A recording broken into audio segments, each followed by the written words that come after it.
ఈ మధ్యకాలంలో pre launch ఆఫర్లతో పాటు బైబ్యాక్ స్కీమ్లతో పెద్ద ఎత్తున మోసాలు జరుగుతున్నాయి. ముఖ్యంగా సైబరాబాద్ పరిధిలోనే అనేక రియల్ ఎస్టేట్ కంపెనీలు పుట్టగొడుగుల్లో వెళ్ళుకొచ్చి ఇలాంటి మోసానికి పాల్పడుతున్న పరిస్థితి కనిపిస్తూ ఉంది. ప్రస్తుతం సైబరాబాద్ సిపి అవినాష్ మహంతి గారు మనతో ఉన్నారు, వారితో మాట్లాడదాం.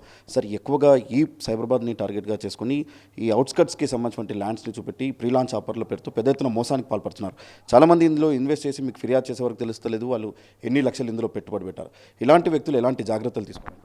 లాస్ట్ ఫ్యూ ఇయర్స్లో బికాజ్ ల్యాండ్ హ్యాస్ బికమ్ చాలా ఒక లూక్రేటివ్ అసెట్ అయిపోయింది. సో చాలామంది కోర్స్ జెన్యున్లీ ఇన్వెస్ట్ కూడా చేస్తున్నారు. But there are some unscrupulous elements పబ్లిక్కి అంటే ముందు నుంచే ఆ మోసం చేయడానికి ఇంటెన్షన్తోనే కొన్ని కొత్త స్కీమ్స్ కానీ చాలా తక్కువ రేట్లు చెప్పి కానీ గ్యారంటీడ్ రిటర్న్స్ కానీ గ్యారంటీడ్ రెంట్ కానీ ఇలాంటి పేర్లతో కొన్ని ఆఫర్స్ ఇస్తున్నారు.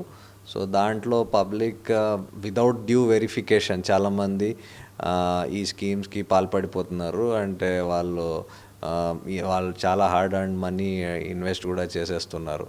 అది వాళ్ళకి ఎప్పుడు తెలుస్తుంది? వెన్ ఆ గ్యారంటీడ్ రిటర్న్ కానీ అది రాపోతే కానీ ఆ ల్యాండ్ యాక్చువల్లీ రిజిస్ట్రేషన్ టైంకి వస్తే రిజిస్టర్ కాకుండా కానీ ఆ ఫ్లాట్ కానీ అది రిజిస్టర్ కాకుండా ఆర్ వాళ్ళు యాక్చువల్లీ అక్కడ ఏం కన్స్ట్రక్షన్ జరగలేదని చూస్తే కానీ అక్కడ యాక్చువల్లీ ఏం ల్యాండ్ లేదని చూస్తే కానీ అప్పుడే తెలుస్తుంది. So it is very important that when ever somebody వాళ్ళ డబ్బుల్ని ఎక్కడైనా ఇన్వెస్ట్ చేస్తున్నారు, వెదర్ ఇట్ ఈస్ ల్యాండ్ ఉండొచ్చు, ఏదో ఒక డిపాజిట్ స్కీమ్ ఉండొచ్చు, ఉంటే ఫస్ట్ దాన్ని జెన్యూనిటీ వెరిఫై చేసుకోవాలి, డాక్యుమెంట్స్ వెరిఫై చేసుకోవాలి, ఆ స్కీమ్ అప్రూవ్డ్ ఉందా లేదు కాంపిటెంట్ అథారిటీస్తో అది వెరిఫై చేసుకోవాలి.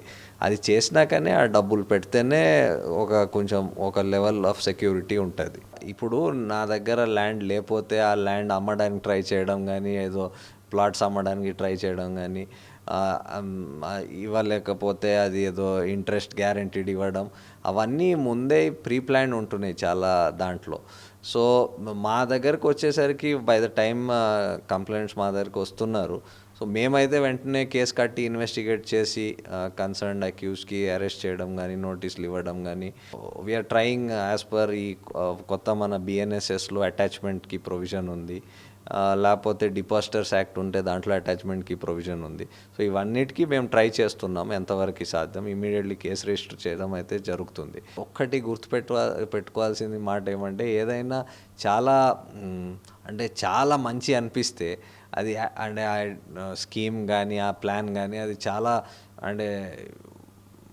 వెరీ అట్రాక్టివ్ రిటర్న్స్ ఆ టైప్ ఉంటే అది ఖచ్చితంగా డబుల్ చెక్ ట్రిపుల్ చెక్ చేసుకోవాలి. లేకపోతే మార్కెట్లో వచ్చే రిటర్న్ కంటే ఏదైనా డబుల్ ఉంటుంది, ట్రిపుల్ ఉంటుంది. అలాగా సాధ్యం కాదు. మీరు కొంచెం ఎక్కువ కొంచెం తక్కువ ఏదో ఉండొచ్చు, కానీ అసలు 100% రిటర్న్స్ ఉంటుంది ఆ టైప్ చెప్తూ ఉంటే అసలు అలాగా యాక్చువల్లీ రియల్ వరల్డ్లో సాధ్యం కాదు. ఖచ్చితంగా ఇందులో అవేర్నెస్ అనేది ముఖ్యం. అవేర్నెస్ తోటి ఈ రకమైనటువంటి కంపెనీలను నమ్మకుండా ప్రజలు ఉంటారు. కాబట్టి ఇటువంటి కంపెనీలకు సంబంధించిన విషయంలో ప్రజలు కొంత అవగాహన తెచ్చుకున్న తర్వాతనే ఇన్వెస్ట్మెంట్ చేయాలనేది మాత్రం సైబరాబాద్ సిపి అవినాష్ మహంతి సూచిస్తున్నారు. కెమెరామెన్ సాయితో రంజిత్, TV9 హైదరాబాద్.